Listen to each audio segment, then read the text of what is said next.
नमस्कार मित्रांनो, form life YouTube चॅनलमध्ये आपणा सर्वांचे स्वागत आहे। आज आपण लँटाना ह्या वनस्पतीबद्दल माहिती घेणार आहोत।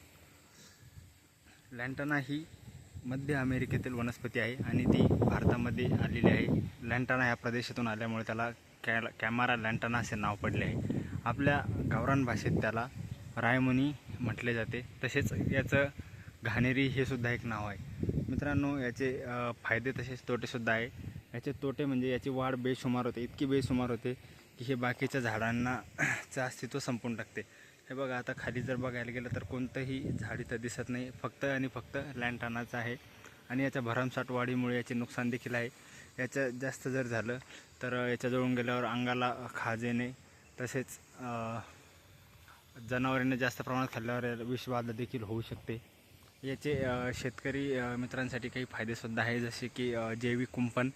जिथं जंगली प्राण्यांचा जास्त त्रास होतो तिथं याचं कुंपण बनवलं जातं। याची पेरणी जर केली तर याचं कुंपण बनतं। हे बघू शकता तुम्ही, या बंधाऱ्यावर दुसऱ्या बाजूने अगदी काहीच येण्याचं चान्सच नाही आहे, इतकी याची भरमसाठ वाढ झालेली आहे। म्हणजे जंगली वन्य प्राण्यापासून देखील संरक्षण हे आपल्या शेताचे होऊ शकते। त्यामुळे फायदेसुद्धा आहे। याचा उपयोग काही चर्मरोगामध्ये सुद्धा होतो, पण ते वैद्यकीय सल्ल्याशिवाय घेऊ नये। माहिती आवडली असेल तर एक लाईक नक्की करा आणि आपल्या हक्काचं यूट्यूब चॅनल सबस्क्राईब करायला विसरू नका। भेटूया पुन्हा नवीन व्हिडिओमध्ये।